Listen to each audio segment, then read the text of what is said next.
మయసభలో అవమానపడితే ఈరోజు మనసు యోధుడు క్రికెట్ ఆడడానికి పోయి మొదటి బంతికి అవుట్ అయి వస్తాడు. అప్పుడు ఆయన బాధ ఎట్లుంటుంది అనేది నేను కామెడీగా చేసి చూపిస్తున్నాను. కాబట్టి దీంట్లో మళ్ళీ మీరు తప్పులు వెతికి ఇది అట్లా కాదు అట్లా కాదని అనకండి, దయచేసి చేసి నవ్వుకోవడానికి. నేను సుయోధనుణ్ణి పాండవులారా మరిచితిరా, అలనాడు ఆ క్రికెట్ ప్రాంగణములో మీరు బంతితో వేస్తుంటే మేము బ్యాట్తో ఆడుతున్నప్పుడు మీరందరూ నొక్కయ్యను చిరునొక్కయ్యను మంచయ్యను మడిమంచయ్యను రూపు చెడి తిరుగుబడి మతి చెడి మళ్ళా మడిగే ఇవులు తప్పి ఎదవెదవై ఎంత ఇచ్చి ఎవరినై పరలేక పదవల్లనై వెదవెల్లనై చలచల్లనై చెల్లా చెదురైపోలేదా మరిచితిరా నాటి ఆ పరాభవం అవతల వితల సుతల తలాతల మహాతల ఇరతల సాతల పాతల పుతల మధ్య మేడి క్రికెట్ విరాట్టునైనా ఈ సుయోధన సార్వభౌమునికేనా ఇంతటి అవమానము?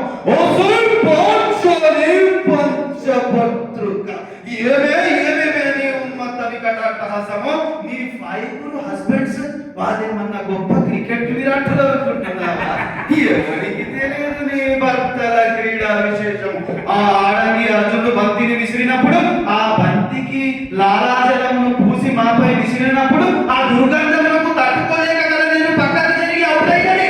అంత మాత్రమున అతనేమైనా భూమి అనుకుంటున్నావా? నీ భర్తల క్రీడా విశేషము. బ్యాటును పట్టడం రాని భీముడు బ్యాటును తెడువలే అడ్డుపెట్టి 10 బౌండరీలు కొట్టినంత మాత్రాన వాడేమన్నా విరాట్ కోహ్లీ అనుకుంటున్నావా? ఎవరికి తెలియదు నీ భర్తల క్రీడా విశేషము.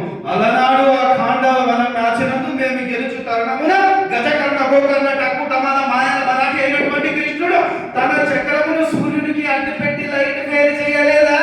ఇది నీ భర్తల క్రీడా విశేషం. ఆఖరికి ఆ ఫైనల్ మ్యాచ్ నందు మేము గెలుచు తరుణమున ఈ ఆడంగి అర్జునుడి తండ్రి అయినటువంటి ఇంద్రుడు వర్షమును కురిపించి మ్యాచ్ డ్రా చేయలేదా? ఇది ఈ భర్తల క్రీడా విశేషము. అయినను ఫైనల్ మ్యాచ్ నందు నేను తప్పక గెలిచి తీరవలే.